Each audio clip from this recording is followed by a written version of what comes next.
แล้วพอดีถึงแล้วพี่น้องนี่พี่น้องเอ้ยไข่ของต้องเลยนี่นะกล้าเดี๋ยวแ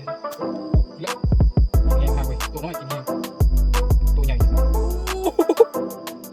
โบได้น้อยพี่น้องเอ้ย5 โลเลยตัวนี้เขามีกาเขากาเขาตีทรงเครื่องกับเจียวพี่น้องเอ้ยประกอบมาแกนมันยังมีครบเนาะนี่มาทำเจียวอีกพี่น้องทำไม่ยังสุดยอดสรุปผลงานพี่น้องเอ้ยเกือบเต็มลำเรือนี่มีปักคอตัวทึกนี่เนาะนี่ตัวนี้บูมี1เลยตัวนี้ตัวบุกใหญ่เลยทำไมอันนี้เป็นงาน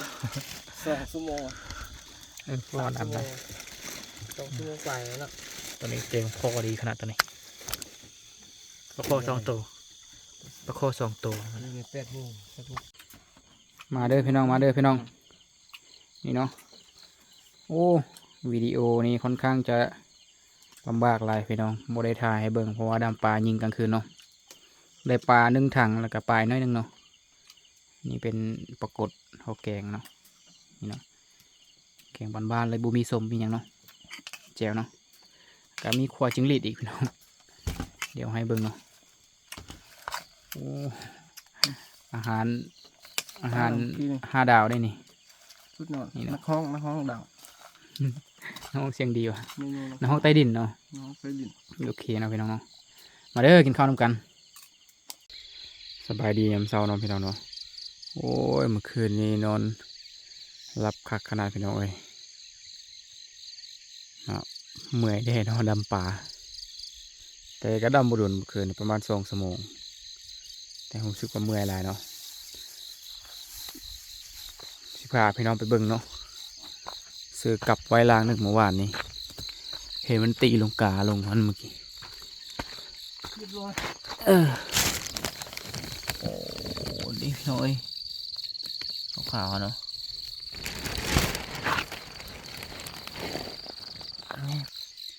นี่เนาะพี่น้องโอ้ตัวใหญ่เติบเนาะพี่น้องเนาะ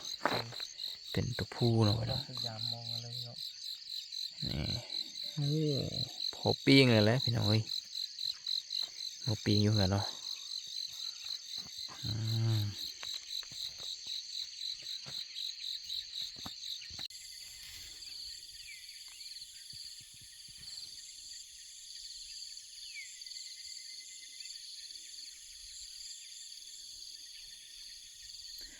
บรรยากาศยามเช้าเนาะพี่น้องเนาะ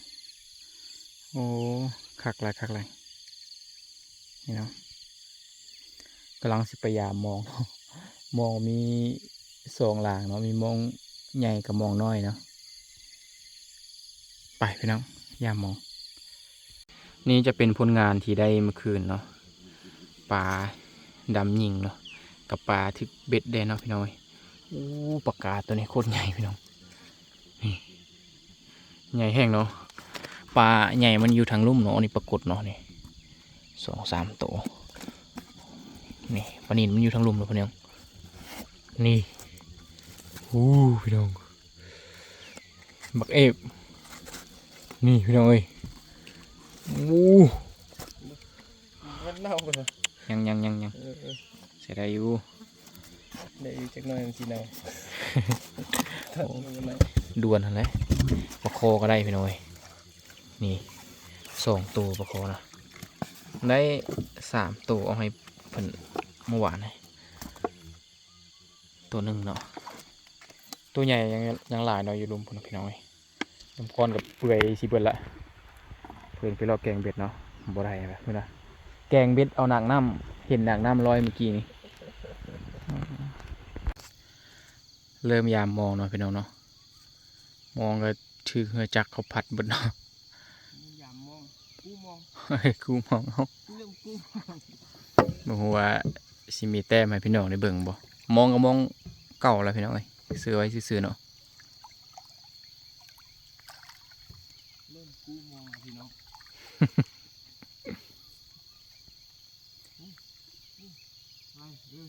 ถึกแล้ววะโอ้ยพอว่าบ่ให้มันเสียหน้าเนาะเอาตัวใหญ่ได้ตัวเลยโอ้พี่น้องเอ้ยนี่ ปด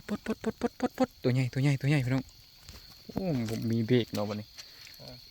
ยังไงล่ะ โอ้นาพี่น้องโอ้เต็มกำมือหมดเลยรุ่นนี้เป็นมอง10 เส้นเนาะเขาเอิ้นเนาะ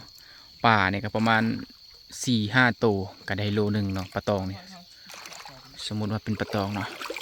เดี๋ยวถอยเหือให้เราก่อนเด้พี่น้องในตัวหนึ่งแล้วเนาะนี่ตัวใหญ่พี่น้องเดี๋ยวลุ้นกันต่อเนาะ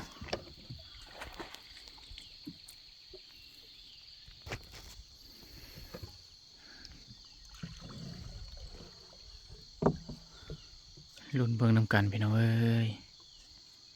อยากให้มันถึกอยู่ มองมันบ่ร้อยนะมองนี่ขาดหลาย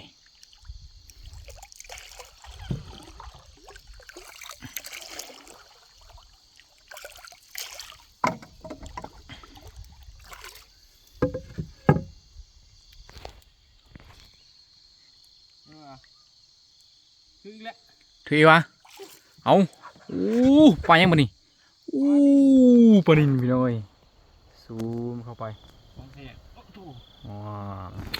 โคนกันหมด เบรกมาอะไรพี่น้องเต็มที่สองโอ้มีตัวใหญ่ๆได้ปลามอง10นี่บ่แม่นตัวใหญ่ๆตัวเอาใหญ่จับคือย่านเลย เหลี่ยมกูเลย พุทราพี่น้อง แต้มที่สอง เต็มที่สอง4-5 ขีดได้พี่น้อง ลูกไป ตัวโลปลายกำลังสิมาเมื่อคืนนี้ดำยิงกับบ่เห็นตัวใหญ่เนาะเห็นแต่ตัว7-8 ขีดนั่นแหละเกือบหอดโลเนาะเห็น2 ตัวเอามาลุ้นเบิ่งกันต่อว่าสิยังมีแต้มให้เบิ่งบ่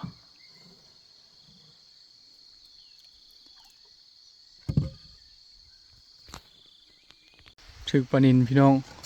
มา อู้ฝนกันไรโอ้ตัวที่3พี่น้องเอ้ยเสียงฝนพี่น้อง คือสิได้ปิดกล้องเลยพี่น้องเอ้ยแบบนี้ ฝนตกเนาะนี่นะอู้ปิดกล้องพี่น้องมันมาแห้งอยู่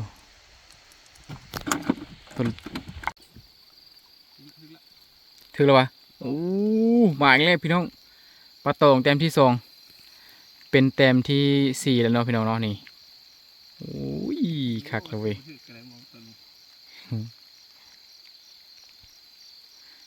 ตัวที่2แล้วพี่น้องปลาตองโอ้พอได้เห็ดลาบอยู่นี่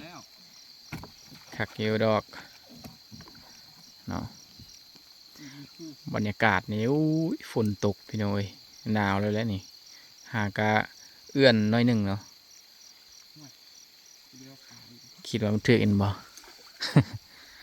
ว่าสิมานปานนันติดกันเลย คือคนไม่เขาป่าอะไรคนไหนคืออะไร ว่ะโอ้ตัวนี้นี่วะโอ้บสูดพี่น้องโอ้ ล้วนลิ้นเลย เดกับตัวน้อยเห็นอีกโอ้เดี๋ยวซูมของแท้ โอ้ยปลาน้อยเห็นไปจังไหนมันคือมันถือมอง10 เซนโอ้ถือประสูดพี่น้อง ของแท้วะ ตัวใหญ่โอ้มาแล้วพี่น้องเอ้ยนี่ปลดปลาก่อนบัดนี้ฝนก็เสื่อยอยู่เริ่มยามมองหาเส้นเนาะพี่น้องเนาะนี่เนาะเอ้าถึกเลย โอ้ปลาทองพี่น้องเอ้ยคันมัน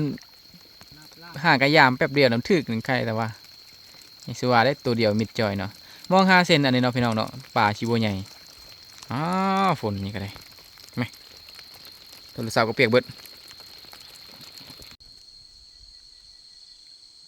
เอ้าโอ้โหเลียนกันเลยพี่น้องปลากากับปลาหางแดง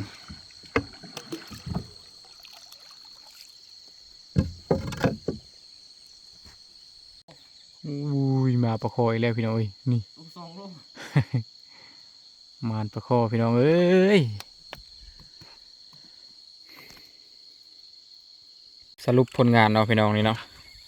ได้เต็มกระถางหนึ่งเนาะกับอีก1 ถุงอยู่กระตูบพุ่น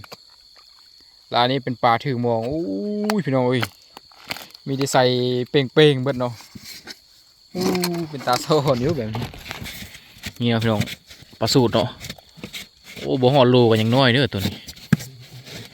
นี่มองมีแต่3ด่างเนาะมอง10 เซนนี่2ด่างเนาะเนี่ยได้ปลานิล2ตัวแล้วก็ปลาตอง2ตัวเอานี่กับปลาคออีกปลาคอถึกมองอัน5 เซนนี่พี่น้องเอ้ยโอ้สุดยอดพี่น้องเอ้ยนี่ได้เต็มถังและกาได้ป่าอยู่นี่อีกเนาะโอ้คักหลายพี่น้องกะว่าสิกินข้าวแล้วก็สิกลับบัดนี้ในลายแล้วป่าเต็มถุงประมาณ3-4 โลเลยปลาซิดเบ็ดได้เมื่อวานนะเนาะตอนนั้นเนาะก็เลยเอาไว้ฮันเนาะบูเบิดถังพี่น้องเอ้ยเอาถังน้อยไปโพดมานาวถังใหญ่ไปเนาะพี่น้องเนาะโอเคเนาะพี่น้องเนาะฝากพี่น้องกดไลค์กดแชร์แล้วก็กดติดตามให้ด้วยเนาะสำหรับวิดีโอนี้ถือว่าขอจบเพียงเท่านี้เนาะสิได้กลับบ้านแล้วบัดนี้พี่น้องเอ้ย